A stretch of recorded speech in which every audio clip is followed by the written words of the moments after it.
Okay, let's get started again.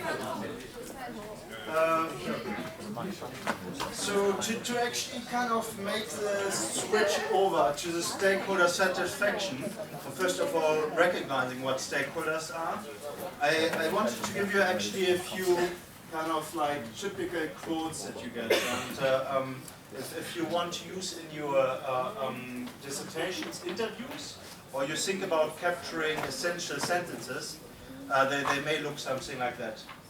So diversity of stakeholders often manifests itself as well in the conception level. So here we have different roles. So marketing manager, for example, from an automotive firm. The product needs to be developed in the shortest time possible. We need it yesterday.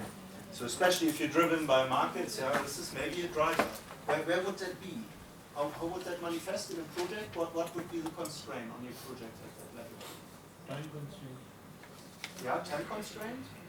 And maybe something else as well?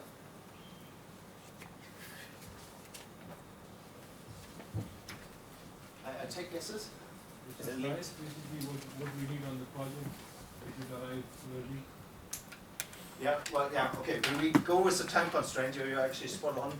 You could probably argue that there's as well a notion of budget freedom. Yeah, if you have something like that, it's often as well a free check. But this is implicit. You will have probably a few projects to experience and test that out yourself. So I want a good working solution to the problem, not promises that I will work one day. That it will work one day, sorry. Bank client IT implementation project. Oh, what is the issue here? Quality. Yeah, quality. Yeah, very good. And then last of this slide, I want to work in a stimulating environment with good people and a manager who knows what they want and sticks to it, not changing things all the time. Team member, new product development project.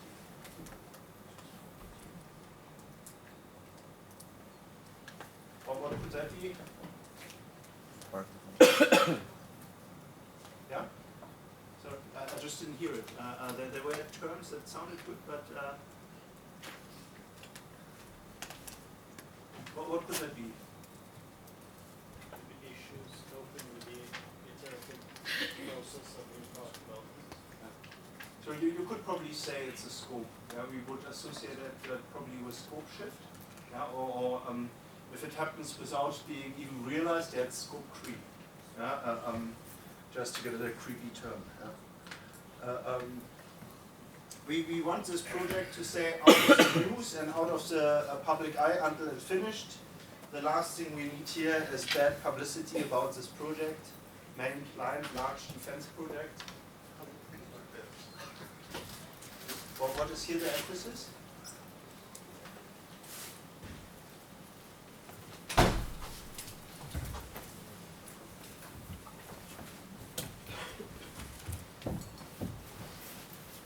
What is this focusing on?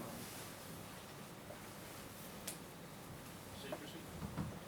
Yeah, secrecy, communication as well. Yeah. But it's spot on. This is actually a quote that, but that was actually quite tragic. That was Eurocopter in 2008. But apparently Harvey worked with him on a project, and but that was literally what came out. A lot of employees actually left the company after a lot of bad press actually leaked into the media. Then project manager, firm relocation project. We want this project to be seen as a success in years to come. For what are we aiming here for? Legacy. Yeah, project legacy. It's a legacy and benefits. Yeah, probably more the benefits actually at that level. Yeah, so company benefits. Yeah. Then I'm prepared to make a certain level of investment, but when they, the project team, have spent that, there is no more. We will cancel the project. Project sponsor a new business school. So you're laughing, you're using empty threat, yeah? Well, I'm laughing because he's almost threatening to spit his tummy out. You know, it's quite a childish comment to make on something that's obviously going to cost a lot of money. Yeah, that's how it appears to me. And then what is the constraint on? It's quite, It's obviously finance. yeah, quite straightforward. Yeah, it's finance and resources. Yeah. Okay. This is just to give you a little bit of flavor, yeah, how maybe comments or communication may actually impact on your project and what the implications and expectations mean for you in terms of requirement and confinement. Very simplified, but yeah, with our workshop series, you're potentially going already far beyond that. Yeah? So stakeholder identification itself is normally not so much about having difficulty to identifying actually relevant groups, but about deciding upon a hierarchy and drawing a line. Yeah, I'm slight contest with this, but nonetheless, this is probably an important thing to keep in mind. So here are a few options of doing this. I have gone for a very generic one that you would probably more find in accountable research projects when scientists kind of do, and this sounds pretty terrible, do social experiments. Yeah? I won't go any further at that point, but for that you often have categories, a core team that often is a project manager, planner, business analyst, programmer, scheduler potentially. Yeah, and programmer here not so much thinking of IT programming, but more in terms of somebody that outlines resources, availability, where you're going with this, and maybe kind of like supports the project live. Yeah. Then you have the service or product, of course, central to that, which is then the affected environment. The smileys are people and representing groupings. Yeah, I hope that works. So this can be operator, maintenance operator, people that actually use it afterwards. Then you have containing organization, that may be the business. Yeah, here you may have project sponsor, project board, project executive, senior responsible owner. Then you have the internal actors, and now it gets complicated. So subject experts, usability expert, operations, maintenance, support, implementer, marketing, training staff, lawyers, technology expert, future ideas specialist, sales staff, system designer, and standard bearer. And on that notion, normally they don't have those titles, so be aware of that. Yeah? This is just illustrating who may be in that part. Then a functional beneficiary often is well in the company, doesn't actually have to be necessarily in the company. Then we have the outside world. Oh, this merged strangely. Okay, never mind. So here we have negative stakeholder, then external actors, audit, quality, security, focus groups, then political and financial beneficiary, then regulators, government, professional associations, cultural interests, competitors, special interest groups, public opinion, collaborators, and last but not least, customer and end user. Okay, this is an onion, yeah, a stakeholder onion if you want to look it up. It's one way for identifying and consuming. There are alternative ones that is quite popular for construction, public projects, IT projects. So it's kind of internal stakeholders, external one. So internal you have demand and supply side. Then you have private and public to segregate this. And you deal differently with them. So the idea is that those categories are actually meaningful to your project, of course. I won't go through them again. For prioritization, this is a very simple guide, but it's often applied. So it's a normative guide, very, very simple criteria to this. So you have, depending on where they are, like in terms of level of interest in your project and power to influence your project, they are being monitored or managed in different ways. Now this is the idea. Very simplified, often oversimplified. I would recommend to go beyond that really. But as a starting point, this is better than nothing. The additional access that I normally like to have is the stakeholder activism. And we know now with more thorough raft, especially with new research that kind of calls it Frones's case research, yeah? Where you actually monitor what happens on site or in projects.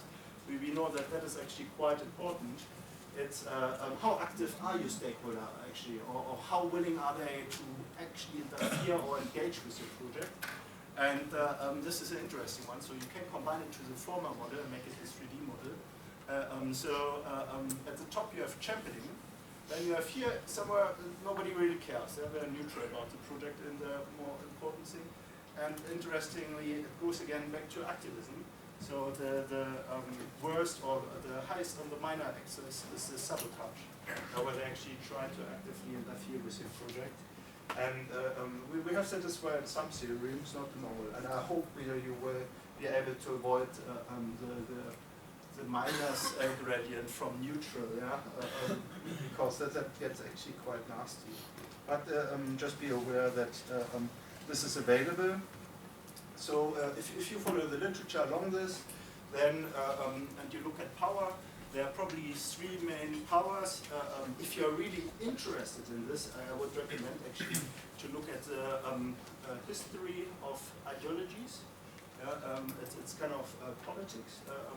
There are a lot of good handbooks that kind of summarize ideas. So it's as well dynamics that you have often in companies where there is no key organization or order of responsibilities, accountabilities, and things like that. But simplified, it's overt power at the top level. So this is the most dominant probably one. Then second dimension is probably agenda setting. So you kind of set a theory. Whoever is first can set the agenda. Yeah? This is very straightforward. And third one is hegemonic power. So to just illustrate what that actually means. In the first one, you are constrained. So whatever A says, you cannot have defined options afterwards. Agenda setting excludes other options. Yeah, so you are constrained. And I have one more. Hegemonic tells you kind of directly what you have to do. So this is like micromanagement potentially. So what do I mean by that? Overt power can be, in the worst case, physical power, positioning power, resource power. Resource power, yeah, so who has the resources makes the rules. Yeah, it's whoever has the gold makes the rules, right? That was a joke. But yeah, so resource power, expert power is something that you probably will see a lot in companies. Yeah, you ask the expert because they kind of have spent a lot of time thinking about it, have maybe worked with scenarios. Yeah, so expert power is very important. Personal power is charisma, and there are many more. But with those keywords, you can kind of unfold it, yeah, if you're interested in that. So, but by the way, power is not just negative, it's always there. Yeah, it's that way. So I know that power has often a bad connotation. But which goes actually into that, if you're interested in that. Yeah, that is part of the book. Yeah, let's have a little bit of a look at the 10 commandments of stakeholder management. This comes from a workshop that I was actually swear there, if I'm not completely mistaken. I think this was like 2012. It was my first dinner lecture that I participated in. I was very excited. It was a workshop where we basically came together with arguably industry leaders, academics, and kind of worked out what from our data were the most common pitfalls or issues that we came across. So it's a practical list kind of for bigger projects, famous brands, companies with research combined, that kind of the project management lecturers and researchers came together. And it's a list, yeah, so 10 commandments gives the way. Continuously review what success is, yeah, so it's a recognition that may move on. Yeah, especially if you work on something that is market-driven. Have a detailed, proactive plan for this aspect. Yeah, so allow interaction and feedback loop. Profile and quantify your stakeholders in depth. Consult early and overtly, and listen. Very important. Listening was actually there's another chestnut to that. Expect some frustration, it takes time. Yeah? So especially if you make new suggestions or you come with, some people actually set on the process, they expect a certain procedure to happen, and nowadays we're actually so that we can potentially replace it with technology or alternative ways of doing it. And there's often a knock-on because people are out of their comfort zone. Yeah. exploit your network and allies, so it's a recognition, stay as well connected. Yeah? Networks are as well moving on and a little bit random.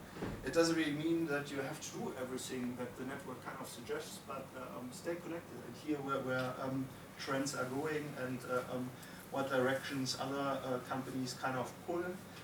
And what you say is not the same what they hear. Yeah, there's a wonderful quote as well that I dearly love from Alan Greenspan. He actually said that when he was asked how the Federal Reserve was spending the money, he said, I'm not sure that you realize what you think you have heard is not what I said.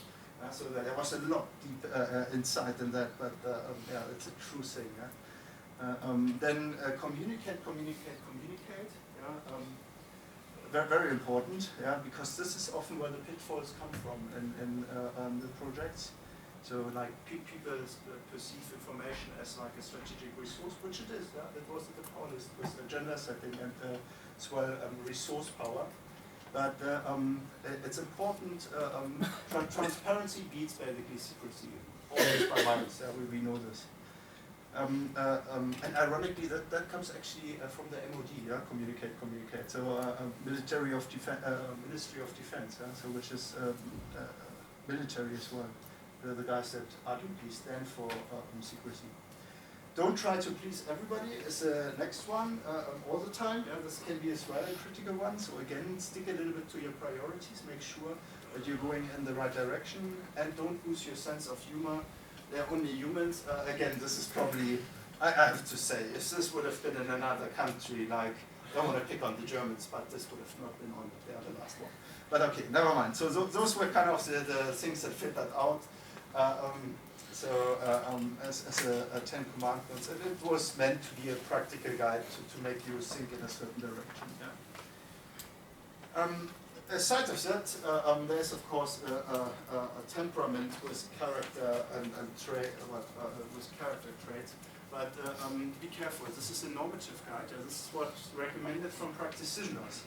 Yeah, there's a whole science of behavioral science that goes in a different direction. But this is kind of what's expected. So normative guides are actually powerful because you kind of step in. You don't surprise people too hard. They don't feel manipulated. Something like that. So that is quite interesting. And there are as well cynical observations, and that is no reason to adopt the temperament. Yeah? So it's a famous person that has just illustrated that. And he basically pointed out he was really frustrated with the stakeholders. The only good stakeholder that I can recall is Professor von Helsing. This is a movie. Yeah? I don't think it was reality, as far as I'm concerned. In the Hammer horror films, who would drive a stake into the vampire's heart? So he has a clear perception of some of the stakeholders. So this is cynical, so don't be careful. The notion that I want you to take away from that element, humans and stakeholders are a little bit unpredictable or less predictable, and by talking to them, you get an idea. So this is very, very important. It sounds kind of intuitive, but wait till you're in your organization, and then you suggest, oh, we should talk to the people that are affected in the neighborhood. This is normally the realization that they haven't gone actually through that thought process maybe in depth. It's really fundamental to understand why people maybe are opposed. Yeah? So there are a lot of scenarios that sometimes are just misinformed. Yeah? That is a key when you can communicate and break the barriers. Be aware that is an old chestnut. It's the re-establishing of confidence. This, by the way, is not scientifically true. So we have actually emotions that are not necessarily conscious. So this is more how you may perceive it. As a project manager, that is maybe the feedback that you're getting from the people that you may engage with. So you basically tell them of this new idea that you have that is wonderful and they're opposed to it. Then you explain like, no, wait, the information you have is not fully informed. Have a look at this, don't you think this? So this is normally when you confront somebody, and here you have the emotional response, active versus passive, and here you have the over time how it unfolds. And this is really just like, again, a compass rather than anything else. So the confrontation was that it's actually kind of opposite to what they expected. Normally has an immobilization effect, yeah, so that they don't act anymore. Then they are probably first in denial if it challenges their values, yeah, or initial beliefs. Then it may establish with anger. Be careful, have a little bit distance. Depending on how the anger expresses, you may experience sensual experience which is not desirable at that stage. Then there's probably a bargaining, yeah, to re-engage with values. And if there's really that point that this is not or no longer an option, then there's a notion of depression. And this is very important to realize that you have to be then proactive at that point to allow testing and integrate. Yeah? So what is the worst as a project manager? If you play as well a hard card here, you say like, oh, you're angry, I'm angry too. Yeah? So then you basically enhance the amplitude of these emotions. So basically accommodating those emotions and reacting responsibly in response to this is very important. Yeah? And after testing, it may be actually better. Yeah? Then you come to a stage of acceptance. But again, if you're interested in that, this is actually a lot more complicated. This is kind of simplified, but this is often how it is expressed or perceived. Yeah.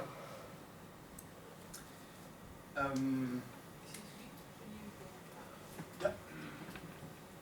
Why is the acceptance and bargaining same level? And the anger is higher? Are you more actually? Okay, Are you so this is more active? emotional response. Passive. But are you more active when you are angry than when you are accepting something? Or are you, isn't it very personal? Arguably it is. Like as I'm saying, this is not necessarily scientific, yeah? But anger is a stronger driver for action than acceptance is. Acceptance can as well, in the worst degree, go to passiveness. Yeah? Does it make sense? So what is your spin to this? So why are you a skeptical? Share your thoughts with us on this. This is insightful, you know. I think when you bargain for someone, I mean when you have a discussion, when you're trying to make a deal, Yeah. then you're the most active you can. Right? Okay, so You you have would to want that activate higher. all your senses, and you have to make the best thing for you and your company and the stakeholders. You have to think of everything when you're angry. It's just angry. I like that. This is wonderful. We should do it that way. Because if the active part is higher, you are enforcing collaboration. So you're already proactive towards collaboration.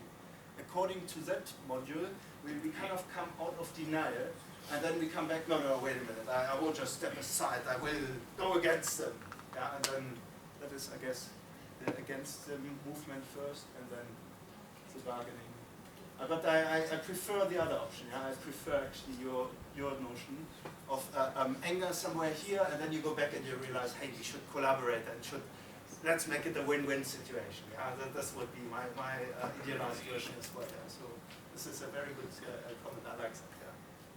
But and acceptance maybe then as well. Yeah? But I guess this kind of whole model is based on compromise. So does that make sense? So this is probably why that sits lower. Again, I would argue that acceptance would be extremely passive. passive. When you accept something, you just accept it.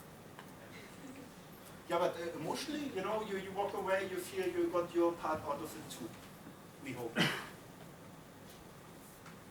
So there may be different criteria to measure. Yeah, I see your point here.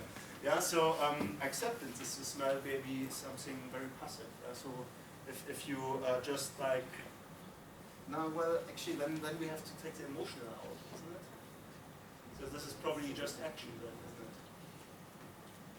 Yeah. Okay, you see the ambiguity that I'm on about. Yeah, so treat that with care, but arguably that is what you're arguably observing. I did like the embracing of the cooperation and acceptance maybe lower, but maybe higher even, realizing you have a win-win situation. Yeah?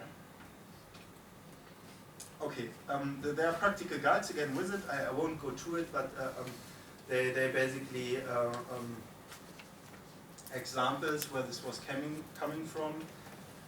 So just to name a few, cost increasing, timescales stretching, or removing immediate obstacles that are actually in the way to get started, creating a sense of urgency to actually kind of allow coming out of this depression point up again, and then drive short-term wins, so create rewards to actually arrive at negotiation, and drip feed as well success. What does it mean, drip feed? A little bit slowly. Yeah. So measure and look out for progress, and if the judgment is success, communicate it gradually. Yeah? So not you have a project where nobody hears anything for 5 years and everybody's like, I don't know if we're actually on track, and then after 5 years, well done, we are on time. Yeah? That is basically the contra example.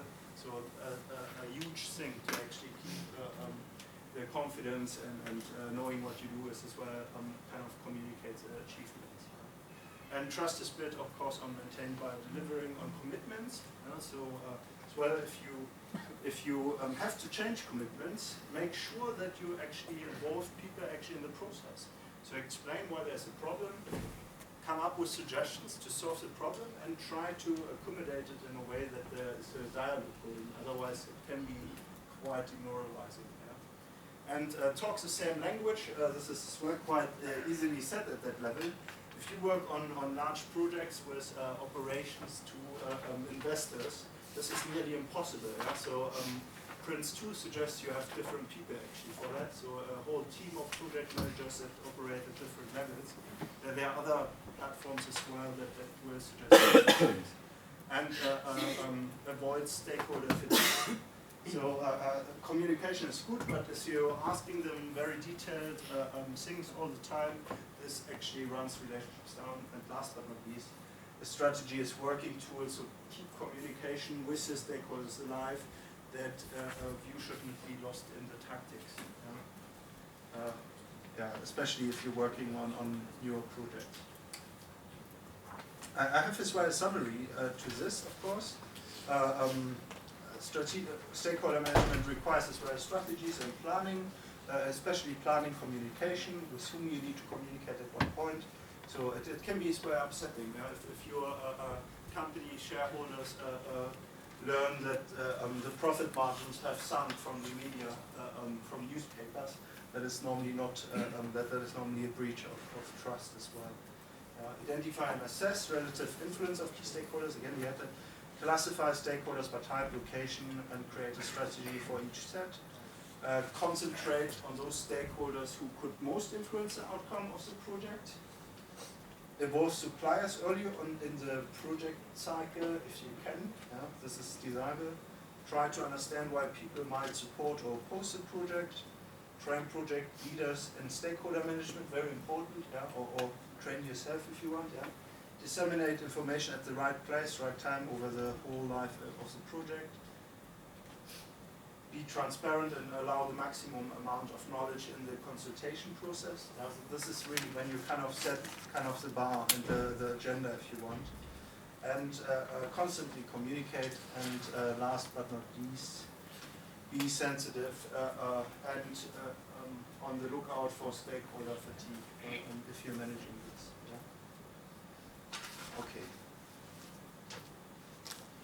Okay, why do we actually talk so much about the stakeholders and stakeholder management? The quick answer is because there is, of course, a whole set of responsibilities that comes with it. And it's literally at that stage. So stakeholders kind of give us the input for the strategic definitions to a degree. And it impacts then, of course, in the later process when we come to the project delivery, where we have to keep communicating, basically. So we had that already. So those are kind of the first slides of that concept of this model here. I actually want to jump those and maybe jump to the strategic choices. So as given we have often the simplified idea, I made it here golden triangle, that may backfire because depending on the literature that may mean something else. We get often the idea of quality, time and cost, and in the literature this has been as well often described as a scope, yeah, of your project where you want to go with this. And just to play a little bit around and get kind of a feeling for it, I wanted to have a few examples where we kind of try to locate what it is. Yeah, so we play now with this triangle and try to allocate where our project kind of lies to get a feeling for it. Yeah? So let's